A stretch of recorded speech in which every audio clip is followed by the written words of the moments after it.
Ô, meu irmão, né? Valeu, obrigado. Hoje, esse mês, nós vamos começar, Obrigado, irmão, valeu, obrigado. Como já é percebido, todo mês, a gente escolhe um tema para a gente compartilhar, né, dividindo esse tema durante o mês, para facilitar aí a nossa percepção, a nossa aprendizagem. E esse mês a gente vai falar de um tema bem interessante que você que conhece um pouco a Porto já deve ter percebido e faz parte da nossa dinâmica e daquilo que a gente acredita também. A gente acredita numa fé que se materializa na vida real. O nosso grande perigo é transformar a fé numa teoria conceitual e um conceito que não se aplica, que não se torna evidente, que não responde às demandas da vida. Já percebeu quanto que, às vezes, a fé transformada, né, nas nossas práticas religiosas, elas tendem a se tornar um conceito? Qual o conceito da criação do mundo? Qual o conceito de santidade? Qual o conceito de pecado? Qual o conceito disso? O conceito daquilo? Pode isso? Pode aquilo? E a gente vai tendo uma estrutura muito bem estabelecida, muito bem formada, muito bem fixa, mas a vida real às vezes bate a porta. E quando a vida real bate a porta, às vezes a gente não consegue que aquele conceito responda ou nos ajude. A grande frustração, grande parte, né, talvez da frustração da fé, talvez esteja em situações como essa, que a fé ensinava uma coisa, essa fé conceitual colocava alguma coisa muito bem estabelecida, mas quando vem um luto, como essa fé conceitual responde ao luto? Como essa fé conceitual responde a um divórcio? Como essa fé conceitual responde às perdas da vida, às crises da vida? Como essa fé conceitual responde àquilo que é inerente a essa vida vivida mesmo, que a gente chama de vida real, que às vezes a fé não vai blindar. Então, grande parte da nossa frustração com a fé não está pela vida conter o que ela contém, mas está pelo conceito que a gente tem tão subjetivo, né, tão transcendente e tão não palpável, tão prolixo, que quando vem as demandas da vida a gente entra em crise. Mas Deus não faria isso? Mas eu não sempre acreditei nisso? Eu sempre acreditei que não ia acontecer isso, ou que ia acontecer o contrário? Então, esse mês a gente quer dedicar os nossos domingos a gente conversar um pouquinho sobre esse tema. Essa fé que se aplica ao real.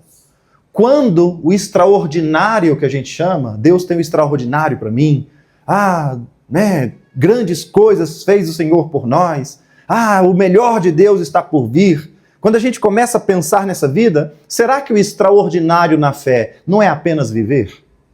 Será que o extraordinário de Deus não estão nas coisas, e não está justamente nas coisas simples, nas coisas palpáveis? O quanto a gente perde a percepção, perde o olhar, perde o sentir da vida real, da vida simples, da vida ordinária, por a gente esperar algo extraordinário. A gente acreditar numa fé que nos arrebata e não numa fé que nos provoca a vida. E é interessante a gente perceber que um texto que inspira, inclusive, a gente como igreja, é um texto de Mateus, capítulo 9, onde diz que Jesus percorria muitas regiões.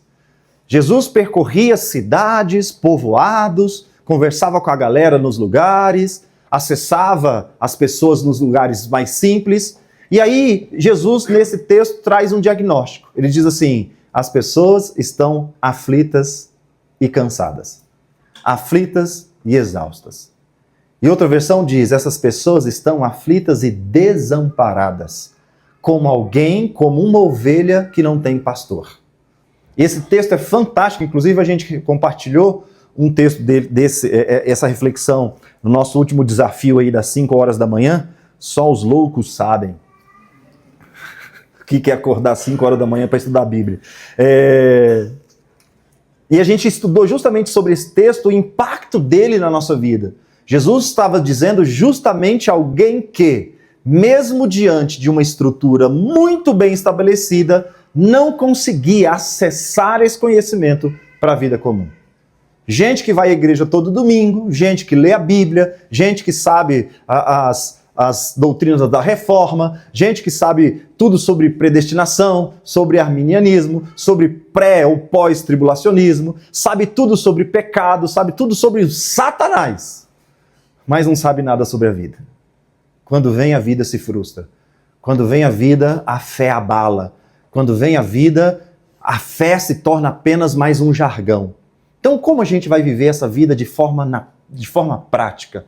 E aí Jesus traz esse diagnóstico dizendo: as pessoas estão desamparadas. E se existe algo extremamente danoso ao ser humano, é a sensação de desamparo. A sensação de desamparo é justamente uma percepção em que existe algo, mas eu não consigo acessar. Uma criança que se sente desamparada, ela não é desamparada porque ela não tem uma estrutura familiar. Às vezes, uma criança que não tem uma estrutura familiar, ela se sente menos desamparada do que uma família disfuncional. Porque o desamparo é justamente essa percepção de que existe algo, mas na minha necessidade eu não consigo acessar. Existe a chance, mas eu não consigo aproveitar. Existe a oportunidade, mas quando eu preciso eu não tenho. Talvez você já passou por alguma crise dessa de fé.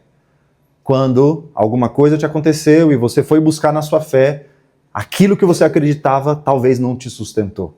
E a gente precisou reconfigurar essa fé para uma fé ser muito mais humana, palpável, do que uma fé transcendente, uma fé arrebatadora.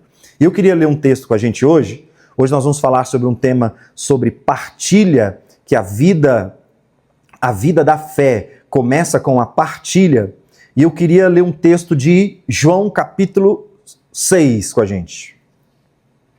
Esse texto é um texto fantástico para a nossa vida, para a gente começar a falar sobre a fé na vida comum, quando o extraordinário é apenas viver. Esse texto é um texto bem conhecido para você que tem alguma vivência cristã, e é nele que a gente vai entender um pouquinho como Jesus apresenta essa fé pautada, essa fé fixa na vida comum. Diz assim, se você puder depois deixar a sua Bíblia aberta, a gente vai caminhando por esse texto hoje para a gente tirar algumas percepções desse conteúdo. Algum tempo depois, Jesus partiu para outra margem do Mar da Galileia, ou seja, o Mar de Tiberíades. E grande multidão continuava a segui-lo, porque vira os sinais milagrosos que ele tinha realizado nos doentes. Então, Jesus subiu ao monte e sentou-se com seus discípulos. Estava próxima a festa judaica da Páscoa. Levantando os olhos e vendo uma grande multidão que se aproximava, Jesus disse a Filipe: onde compraremos pão para esse povo comer? Fez essa pergunta apenas para colocá-lo à prova, pois já tinha em mente o que ia fazer. Filipe respondeu: 200 denários não comprariam pão suficiente para que cada um recebesse um pedaço. Outro discípulo, André, irmão de Simão Pedro, tomou a palavra. Aqui está um rapaz com 5 pães de cevada e 2 peixinhos. Mas o que é isso para tanta gente? Disse Jesus: mandem o povo assentar-se. Havia muita grama naquele lugar e todos se assentaram. Eram cerca de 5.000 homens. Então Jesus tomou os pães, deu graças e os repartiu entre os que estavam assentados, tanto quanto queriam, e fez o mesmo com os peixes. Depois que todos receberam o suficientes para comer, disse aos seus discípulos: ajuntem os pedaços que sobraram, que nada seja desperdiçado. Então eles os ajuntaram e encheram 12 cestos com os pedaços dos 5 pães de cevada deixados por aqueles que tinham comido. Depois de ver esse sinal miraculoso, milagroso que Jesus tinha realizado, o povo começou a dizer, sem dúvida, este é o profeta que devia vir ao mundo. Sabendo Jesus que pretendiam proclamá-lo rei à força, retirou-se novamente sozinho para o monte. Você já tinha lido esse texto? Conhece a história? Esse texto é um texto maravilhoso para a gente entender como que Jesus apresenta a fé numa perspectiva da vida comum. E esse texto começa dizendo, e eu queria que a gente passasse por esse texto mais algumas vezes, para a gente pegar desse texto alguns detalhes. Esse texto começa dizendo que Jesus saiu de um lugar, estava num movimento, foi para outro lugar, e uma multidão o acompanhou, com um motivo específico. Essa multidão procurou Jesus, seguiu Jesus, porque estava curiosíssima, estava entusiasmada pelos sinais milagrosos que ele havia feito com os doentes. Jesus havia curado milagrosamente muitos doentes, de forma que alvoroçou tanto a cidade que 5.000 homens, fora mulheres e crianças, o seguiam. Naquele contexto, mulheres e crianças abaixo de 13 anos não eram catalogados, não eram contados. Então, 5.000 homens. Devia ter, se fosse a Porto, devia ter umas 80.000 crianças. Aqui tem 20 adultos e 80 crianças lá, então imagina que tanto de menino correndo e tal. E esse texto é interessante que diz assim, olha, a multidão estava curiosa, estava entusiasmada, estava seguindo a Jesus, porque Jesus tinha curado os doentes. De forma que Jesus, nesse contexto, fala assim, gente, onde que a gente vai comprar pão? Eu acho fantástico as formas como Jesus frustra as nossas expectativas. Estava todo mundo doido em cura. E Jesus fala assim, onde é que a gente vai comprar pão? O cara acabou de curar no estalo. Ele acabou de curar uma galera. 5.000 pessoas, sem Instagram. Sem publicar nada. 5.000, a multidão simplesmente abandonou casa, abandonou tudo e onde ele foi, essa galera foi. E agora, na hora dele, fala assim, opa, é aqui que eu faço o meu nome. É aqui que eu vou, no estralo, aparecer churrasco para geral. Ele muda a perspectiva e pergunta onde a gente vai comprar pão. Jesus está desviando da expectativa daquela galera. Nós estamos aqui para ver milagre. Nós estamos aqui porque você é o cara. Nós estamos aqui para ver se isso aí é real mesmo.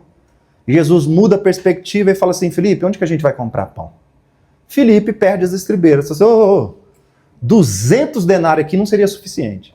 Denário seria equivalente hoje a uma diária de um trabalhador. Vamos colocar uma diária de R$100. Quanto que precisaria de dinheiro naquele contexto para dar um mínimo de comida para todo mundo? E Felipe fala assim, se a gente tivesse 200 diárias aqui de R$100, não daria para nem todo mundo nem comer um pedaço. Ou seja, a situação é grave. Jesus está trazendo uma fé para um outro patamar. Jesus está falando assim, vocês estão acreditando e confiando, vocês saíram de casa para ver o milagre acontecer. Vocês saíram de casa para serem arrebatados por uma fé. Mas quando fala de vida real, vocês estremecem. Assim, não. Aí eu não tenho condição. Nenhum de nós aqui tem condição. De viver, ninguém tem condição. A gente quer um milagre. A gente quer, é aquele Jesus lá de 2 dias atrás. Nós saímos de casa para ver o cara que estrala dedo e surge pão. A gente quer ver esse Deus que faz a coisa acontecer a partir do nada. Não é esse o Messias prometido? E Jesus fala assim, não, vamos comprar? E aí o texto diz assim, e era. E a Bíblia tem umas coisas que eu realmente, assim, às vezes eu falo, meu Deus, do Neida. E o texto simplesmente diz assim, estava próxima a festa judaica da Páscoa. O que tem a ver, gente?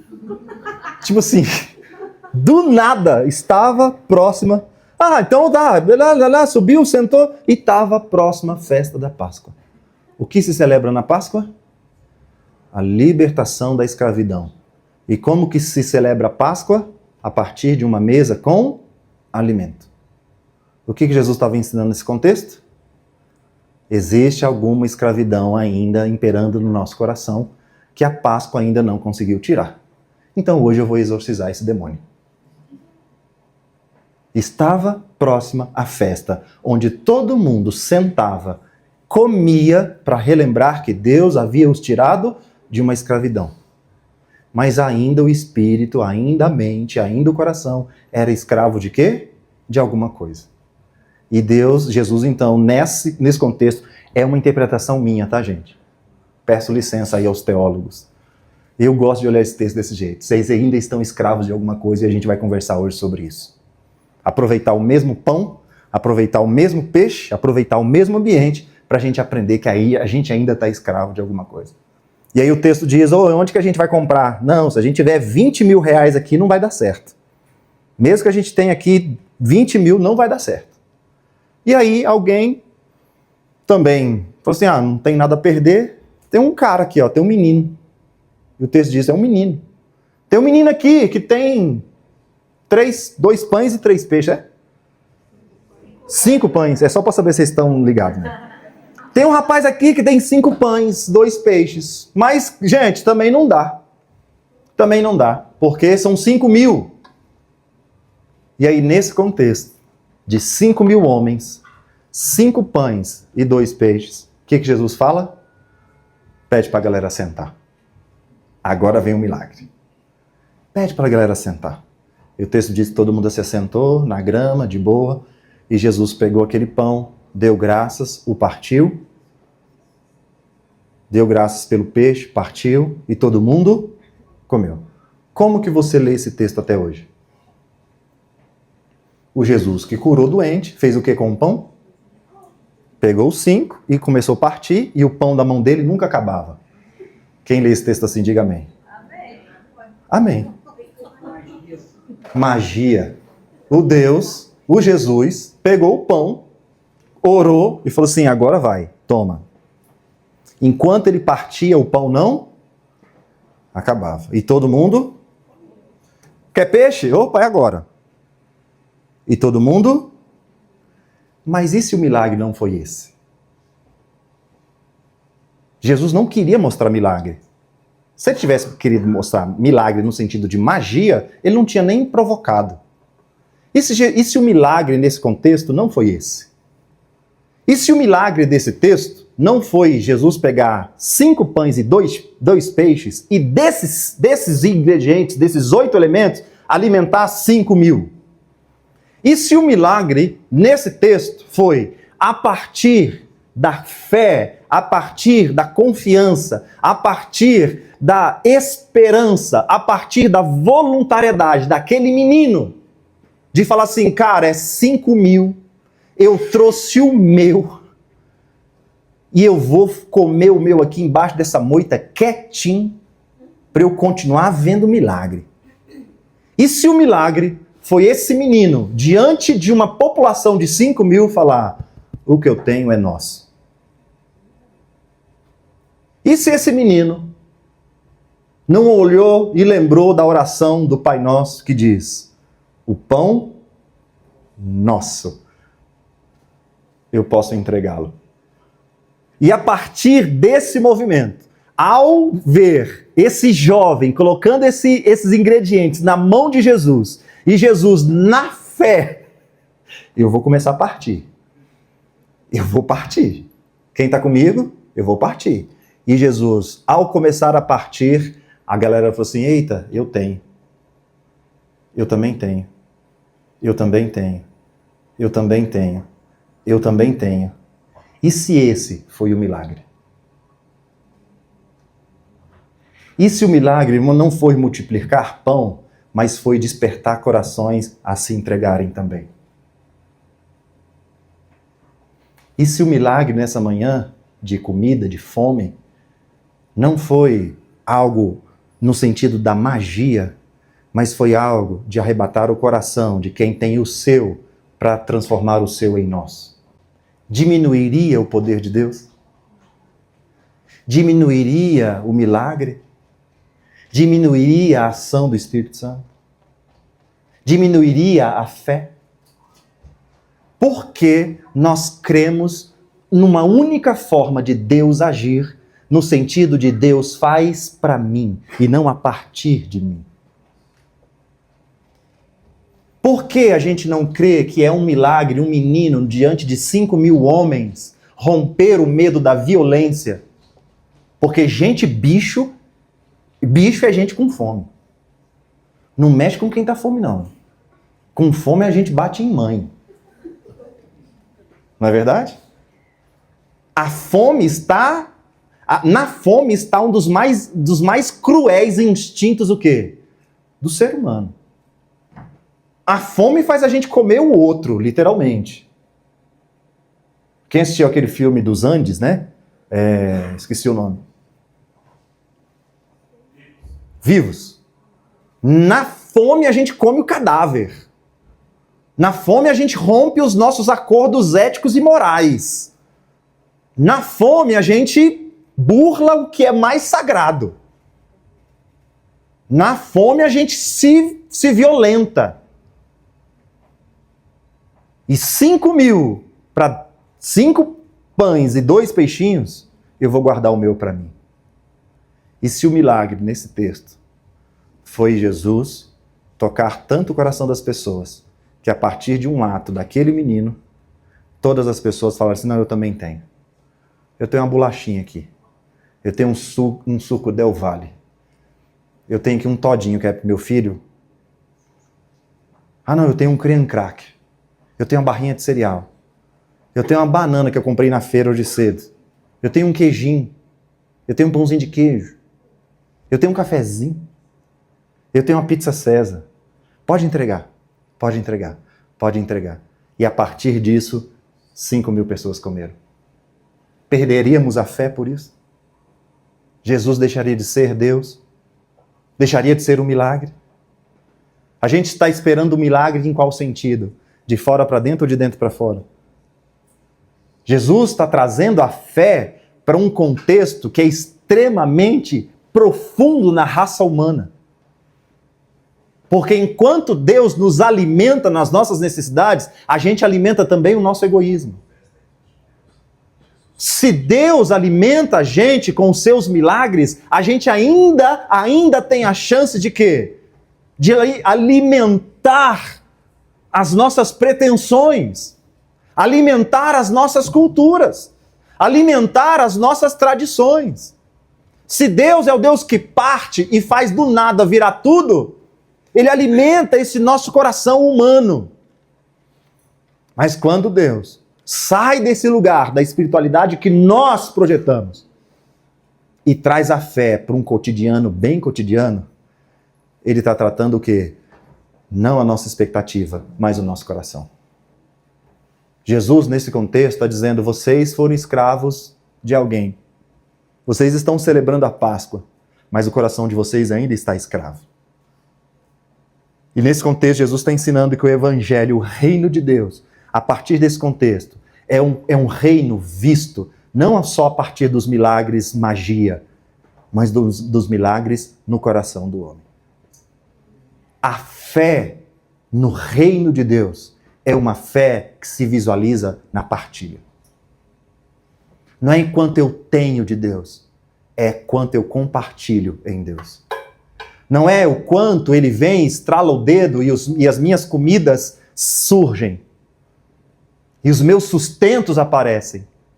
É o quanto naquilo que eu tenho está disposto para alimentar o outro. O exemplo aqui é comida, o exemplo aqui é pão, o exemplo aqui é partilhar pão, mas a gente transpõe esse exemplo e partilha e joga isso para uma partilha de vida. A gente esquece que o nosso Senhor só foi conhecido e é reconhecido como Rei dos Reis porque partilhou a vida. O Evangelho, a vida real, o Evangelho na vida real é vivido quando nós reconhecemos momentos de partilha e não momentos de milagres. Milagre é para uma pessoa e não se repete para o outro. Partilha não. O pão que te alimenta hoje, alimenta você amanhã. Milagre é pessoal. Onde estão os nossos sofrimentos em relação àquilo que Deus faz como magia? Porque ele não faz com a gente, né? Ah, mas a Áurea orou. E Deus... E cadê o meu, Senhor? Quem aqui já passou por essa crise? Fulano de tal orou, jejuou, e o pão multiplicou. E o meu? Sou dizimista, sou ofertante. Acabou de chegar, Aurílio. Acabou de chegar na igreja, tem um aninho de crente, já está recebendo bênção, e eu? 40 anos de igreja. Está vendo onde que a nossa fé vai quando a gente transporta essa fé apenas pro... Agora, na vida, a partilha é coletiva. O que Jesus está ensinando nesse texto? O que Jesus está ensinando nesse texto? É que o reino de Deus é conhecido na partilha. O reino de Deus está mostrando, Jesus está mostrando para nós que partilhar a vida é um ato totalmente e profundamente espiritual.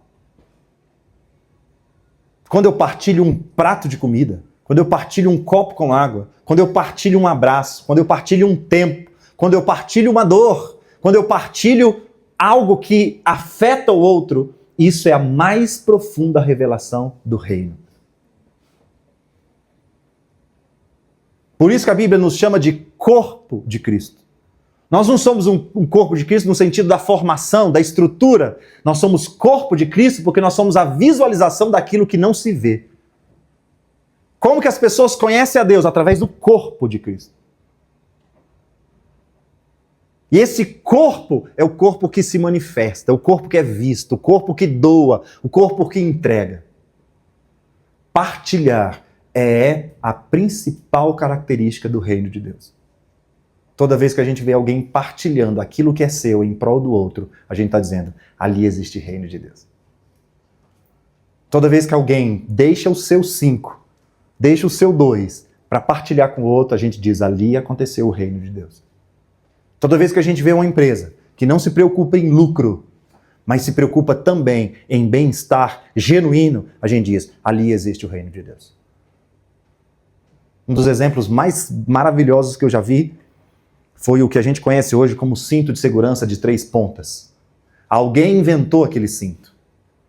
Num contexto que o cinto de segurança veicular era só de 2 pontas. Alguém inventou e falou assim, opa, isso aqui vai dar muito mais segurança para a humanidade. E percebendo o quanto aquilo seria transformador para a sociedade, sabe o que ele fez? Deixou a patente em aberto. Nenhum ser humano vai precisar pagar alguma coisa para mim por causa dessa invenção. Sabe qual é o nome disso? Reino de Deus. Porque o reino de Deus é conhecido a partir desse texto, na partilha, e não no acúmulo. Eu não sou abençoado por Deus, porque Deus faz muito milagre para mim. Eu sou abençoado por Deus quando eu partilho aquilo que Deus faz passar por mim. Isso é onde eu conheço o reino de Deus. É na partilha e não no acúmulo. Milagre é quando o egoísmo desiste mediante a força do amor. Qual de nós não teríamos medo de, naquele contexto, colocar o nosso alimento à vista? Quem não deixaria a pochetezinha, a matulazinha dentro do carro? Fala assim, ei, Loa, quando a gente for comer, a gente vem aqui dentro do carro, tá? Quem não faria isso? Vamos comer aqui quietinho, limpa a boca, toma água, não fala nada pra ninguém que tem, não. Quem não? O Evangelho se manifesta quando a gente entende que esse nosso egoísmo, até como um aspecto de proteção, se desfaz, se dilui quando a gente vê o amor. Não vai faltar, não vai acabar. Em quanto tempo aquele pão e aquele peixe duraria? Mas Jesus, a partir dos 5 pães e 2 peixinhos, ele falou assim, galera, tá sossegado, senta aí. Galera, estamos resolvidos, pode sentar que tem pão para todo mundo. E a gente só olhando assim, eita, imagina Felipe, que falou que nem 20 mil resolveria, imagina Felipe olhando, Jesus, você tá doido, só tem 5 e 2, tem 7 coisinhas só, 5 mil, pode pedir para a galera sentar. Porque o reino de Deus, milagre, não é quando a magia acontece, mas quando essas nossas proteções humanas, que nós chamamos de egoísmo, são vencidas pelo amor. Deus não precisa fazer cair pão do céu se a partir da oração do Pai Nosso já aprendemos que o pão é nosso, que o Pai é nosso e que a cada dia Ele vai liberar o pão sobre a nossa vida. Está vendo como que a Bíblia vai se conectando? Um capítulo antes, um textinho antes, Jesus tinha falado, quando vocês forem orar, orem, Pai Nosso, pão nosso de cada dia. E por que agora Ele faria a magia? Se Ele acabou de ensinar que é para a gente acreditar que o Pai que é nosso vai nos dar um pão que é nosso a cada dia. Por que agora Ele faria milagre? Aí Jesus entraria em contradição. Mas disse, eu creio que o Pai é nosso. O pão é nosso. E Ele vai dar a cada dia, pode distribuir que não vai faltar. Mário Sérgio Cortella traduz isso dizendo, já foi em almoço de família? Que um leva uma azeitona, outro leva o tomate, outro leva a carne moída, outro leva um molho, e às 2 horas da tarde, o que aconteceu? Todo mundo comeu. E o que aconteceu? Sobrou. Pega Tupperware. Tupperware não, pega a vasilha de sorvete, para levar cada um para casa. Esse é o milagre do Evangelho. O milagre do Evangelho não é o quanto Deus me deu e eu acumulo. Tem uns vídeos na internet que deixa a gente meio... O cara para dizer assim, Deus efetuou na minha vida, o que ele tem que contar? Tomei 18 tiros, 10 só na cabeça. Aí você já fala, 10 tiros na cabeça, ninguém sobrevive. Mas Deus me curou. Fui pai de santo, filho de santo, esposo de santo, genro de santo. Trabalhei no Comando Vermelho, trabalhei no Rival, fui PM, fui bandido ao mesmo tempo. Ele vai contando as histórias miraculosas assim para colocar Deus aonde? Deus realizou tudo. Deus é manifesto na nossa vida quando a gente partilha o pão. E não quando a gente acumula coisas que Ele fez por nós. Amém? A gente não vê Deus só nos milagres. A gente não vê Deus só nas coisas que Ele faz. A gente vê Deus nas coisas que a gente percebe que Ele já nos deu e que a gente pode compartilhar. Sabe o que está adoecendo a gente?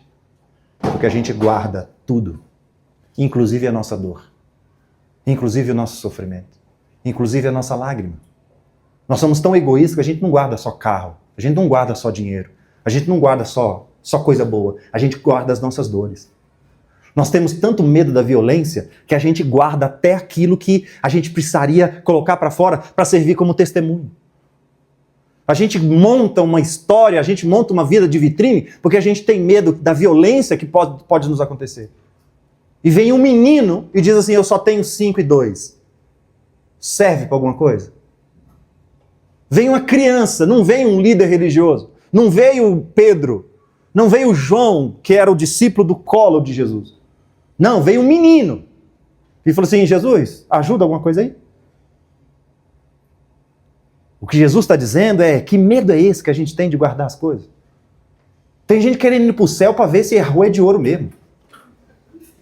Olha o espírito ganancioso. Será que é de ouro mesmo? Aí eu vou morder esses ouro tudo, eu vou guardar. Tem gente querendo ir para o céu para ver se é tudo isso mesmo de bem. E a Bíblia já denuncia isso. Alguém chegou diante de Jesus e falou assim, ô Jesus, você vai para o céu? Vou, então deixa eu sentar na sua direita e eu estou à sua esquerda. E quem pediu foi a mãe. Ó, meu filhinho à direita, outro à esquerda. Oh, vocês não estão entendendo nada. O reino de Deus não é conhecido por acúmulo. O reino de Deus é conhecido por fluxo. Quanto passou por mim, chegou no coração de alguém. O quanto a minha casa serviu de apoio. O quanto meu carro serviu de carona. O quanto meu ombro serviu de acolhida. O quanto meu sorriso alegrou. O quanto minha lágrima inspirou. O quanto meu telefone serviu. O quanto meu curso ajuda. O quanto minha família ajuda, o quanto tudo é para ser compartilhado. O quanto a minha vida é simplesmente um fluxo para os famintos comerem. Hebreus vai dizer assim, olha, cuidado com a sua vida. Faça da sua vida um caminho reto, para que o manco que vem atrás de você não tropece. A nossa vida não é para nós. A nossa história não é para nós. A nossa dor não é para nós. A nossa dor não é para dizer o quanto Deus nos curou da depressão. A depressão é para a gente enfrentar e dizendo, essa vida é real e na depressão Jesus está caminhando comigo. Não tem essa de meu psicólogo é Jesus. Não, meu psicólogo é o terapeuta que eu vou lá toda semana. Ah, Jesus curou minha doença. Sim, se ele quiser curar, você cura. Mas se não quiser, você vai ter que ir na farmácia comprar o remédio, porque a vida é um fluxo. Porque se não tiver dor, Deus não tem que dar inteligência para ninguém descobrir remédio, não, gente. Se Deus dá inteligência para o dentista, é para você ir lá. Se Deus deu inteligência para o advogado, pelo amor de Deus, respeita o dom que Deus deu para ele. Vai lá, recorra ao advogado. Não, meu advogado é o meu Senhor. Ele me livra do acusador. Quem me viu passar na prova e não me ajudou. Não, seu advogado é seu irmão. Seu advogado é seu irmão. Seu psicólogo é seu irmão. Quem vai tratar a sua doença é o médico, usado por Deus. Vou tirar meus filhos da escola porque esse mundo jaz no maligno. Não, você vai mandar o seu filho para a escola. Porque Deus quem estabeleceu as autoridades, Deus estabeleceu as lideranças. Para quê? Porque a nossa vida é um fluxo.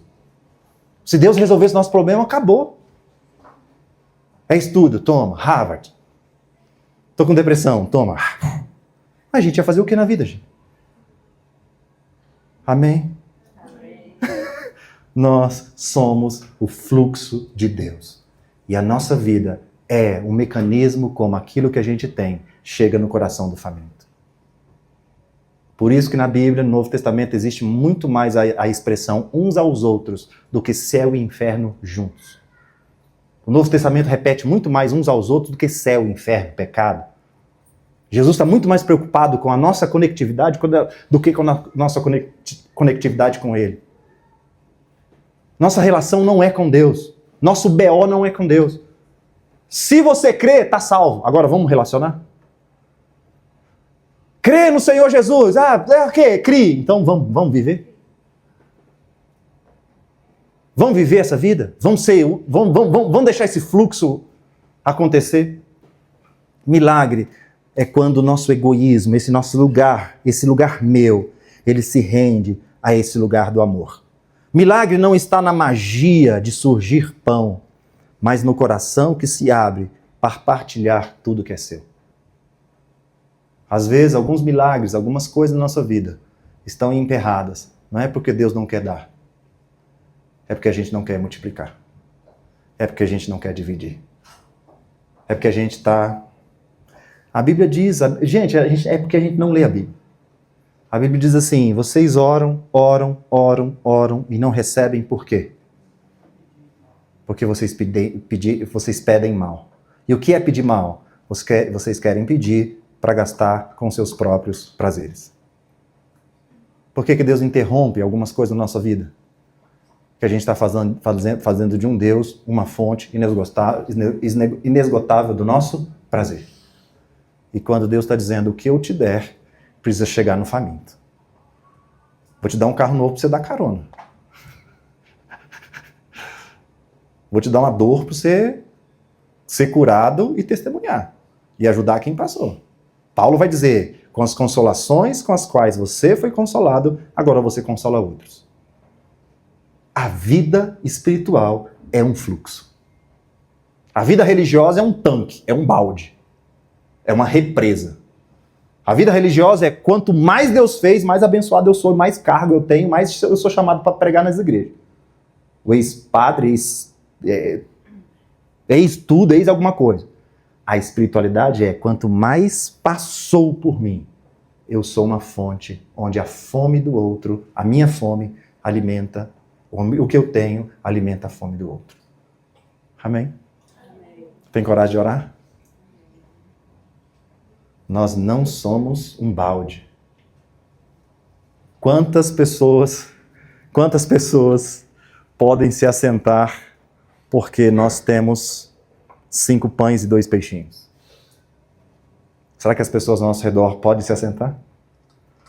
Será que a gente pode chegar para uma família e falar assim, não, pode sentar aí, que está resolvido. Não. Relaxa. Ah, perdeu o pai, perdeu o esposo. Não, pessoal, pode sentar, está resolvido. Forte. Ah, você passou desemprego? Não, pode sentar aí que nós vamos conversar. Porque nós somos uma fonte e não um balde. Amém? E aí a gente vai ver essa vida onde, gente? A gente vai ver essa vida brotando na vida. A gente vai ver essa fé brotando na vida. E ela brota. É a gente que não percebe. Ela está aí o tempo inteiro. Alguém dá a vaga do estacionamento para você. Alguém te dá um bom dia. Alguém te ajudou. Alguém te abraçou. Alguém independente. Alguém te ajudou um momento. Alguém, diante de uma demanda que era só dela, que não deveria, o Espírito de Deus guiou essa pessoa para te ajudar. Nesse momento, a gente viu o reino de Deus. Quais foram os momentos na sua vida que você mais viu o reino de Deus? Eu vi o reino de Deus algumas vezes na minha vida. Eu vi. Em 2018, quando a vida parecia não ter sentido, eu vi Deus fazendo muita coisa. Eu vi eu abrindo a minha conta e tendo lá depósito financeiro. E nessa época não tinha Pix para a gente saber quem mandava. Era depósito no caixa eletrônico. Eu vi, eu fiquei muito alegre. Mas sabe o que preencheu o meu coração? Um amigo que saiu lá de São Luís do Maranhão para sentar na minha casa comigo e falar assim, Mairo, sua vida vai ser restaurada. E eu disse, cara, como assim, velho? Não tem jeito. E ele segurou nas minhas mãos e falou assim, você não tem fé, mas eu tenho por nós dois. Isso é o reino de Deus. Eu vi o reino de Deus. Quando alguém indo para a igreja dele, no carro dele, no horário dele, no culto dele, lembrou, mandou uma mensagem, falou, Mairo, o que você está fazendo? Nada. Então, se arruma que eu vou passar aí para te levar na igreja. Para você ir na minha igreja comigo. E aí você vai, você ouve uma mensagem que muda a sua vida. Isso é o reino de Deus. Gente, eu estou cansado de monte. Estou cansado de igreja. Estou cansado de rito. Porque isso não preenche mais a nossa vida. O que preenche a nossa vida, sabe o quê? É sentar e ouvir a história. É sentar e saber quem é o Marcelo. E nessa partilha, a gente saber o que a gente soma um na vida do outro. E a gente tomar um café, um churrasco ou uma água. A gente fala assim, o que da sua vida partilha na minha, o que na minha partilha na sua. Isso é o reino de Deus. Vamos continuar de bom monte, não tem problema não. Vamos continuar fazendo isso aqui, não tem problema não. Mas desde que isso não seja a nossa única forma de percepção da fé. Então que Deus, nessa manhã,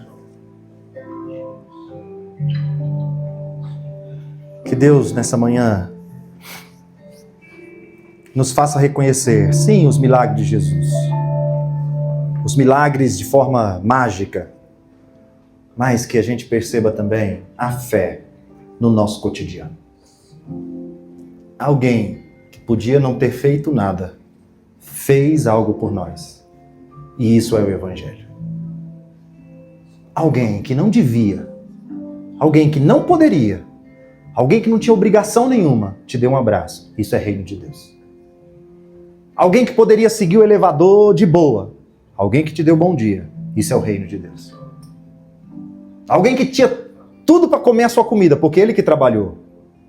Porque ele que comprou, ele que foi lá, ele que escolheu, mas ele te deu. Isso é reino de Deus. Alguém que poderia seguir com a sua tristeza. Vai, segue com a sua tristeza. Mas alguém disse para você assim, olha, eu já passei pelo que você passou. Eu quero dizer para você que você vai sair dessa. Isso é reino de Deus. Posso contar a última história? Uma vez eu estava no açaí ali, no açaí que eu mais gosto, ali na Avenida das Palmeiras, esquina ali com Taguatinga Centro. Eu não sei por que eu olhei assim para o rumo do Taguatinga Trade Center. Estava vindo uma mulher, estava eu e a Acla, inclusive. Estava vindo uma mulher assim, meio mendiga, maltrapilha assim, vestidinha, bem vestida assim, mas bem parecendo meio drogada, meio viciada. E eu não sei por que cargas d'água eu mirei essa menina lá de longe. E a gente tomando açaí aqui, batendo papo, eu, você e o Samuel. E essa mulher vindo e eu fitei e vim. E ela meio cambaleando, meio... Aí eu trabalho com adicto, né? Bato o olho, sei. Os dedos, a boca, né? Denunciando que é usuário. E ela veio meio cambaleando. Quando ela passou por mim, assim, ela olhou no meu olho, bateu assim em mim e falou assim: o que você está esperando só vai vir do alto. Do Neida. O que você está esperando só vai vir do alto. Virou as costas e continuou cambaleando. Aquilo me pegou tanto, gente, que aquilo marcou. Nesse momento é o reino de Deus. Deus é um Deus de caminho. Eu sou o caminho. Eu não sou destino, eu sou o caminho. Toda vez que a gente chegar num lugar, tem um caminho estabelecido novo. Toda vez que a gente chegar num lugar, cheguei. Não, tem um caminho proposto. Vamos orar? Como é que está seu coração aí nas suas aflições? Procurando resposta? Ou procurando ânimo, força, coragem, direção, preparo, fôlego novo? Eu quero orar para que Deus te dê milagres. Quero orar sim. Tenho aprendido a orar assim. Nas nossas orações de terça-feira, algumas pessoas pedem oração pela saúde. E esses dias eu falei assim: Deus, eu oro pelo quê mesmo agora? Deus, eu vou orar por duas coisas. Se o Senhor quiser curar essa pessoa, você vai curar agora. Eu tenho fé para isso, já vi isso acontecer. Mas, se não for essa proposta, você vai ajudar essa pessoa a passar pelo caminho. Pelo caminho da cura, pelo caminho da transformação, ou pelo caminho de lidar, enfrentando essa situação, enquanto o dia ela estiver nessa terra. Deus, muito obrigado, Jesus, pela tua palavra. Obrigado porque Jesus é maravilhoso. Obrigado porque o Senhor tem tantas formas de atuar na nossa vida. Obrigado porque o Senhor tem tantas maneiras de se revelar. Obrigado que a gente não precisa delimitar uma única forma de atuação. Porque o Senhor se manifesta, age, opera, realiza de diversas formas. Tendo Deus outrora falado muitas vezes, de muitas maneiras, hoje Ele nos revela pela fé numa vida real. E hoje nós aprendemos, relembramos que a fé é visualizada na partilha. Naquilo que é o meu, transformando no nosso. Naquilo que me salva, transformando naquilo que nos salva. Naquilo que contempla a mim, se transformando naquilo que contempla o outro. Naquilo que abrange os meus desejos, para aquilo que resolve os desejos nossos. Deus, abre os nossos ouvidos, abre a nossa mente, abre o nosso coração, abre o nosso olhar, a nossa percepção, para a gente não ter mais essa sensação de desamparo. Como alguém que poderia ter, poderia acessar, poderia usufruir, poderia estar dentro, mas por uma cortina, por um impedimento, por um degrau, por uma escada muito íngreme, não consegue acessar aquilo que tanto acreditou. Deus, quantas pessoas não se sentem mais conectadas porque acreditar em algo tão excelso, tão sublime, tão transcendente, que quando vem a rasteira dessa vida real, não conseguem lidar. Quando vem a doença, quando vem a dor, quando vem o sofrimento, quando vem o luto, quando vem o desarranjo, quando vem o desajuste relacional, profissional, não conseguem lidar, porque um dia a fé que se creu, a fé que se estabeleceu, se tornou um conceito tão bem elaborado e tão pouco aplicável. Então permita, Senhor, que a gente perceba o teu reino numa mesa de almoço, numa mesa de café, num sinal de trânsito, na espera de uma vaga, no olhar atento de um médico. Deus, nos caminhos abertos onde a gente for. Deus, nas respostas que a gente receber. Perceba a gente sentir o Evangelho num café quente, num sorriso, numa mensagem do WhatsApp. Deus, perceba a gente perceber no reino, notar o reino, toda vez que a gente perceber que aquilo que era meu se transforma em nosso.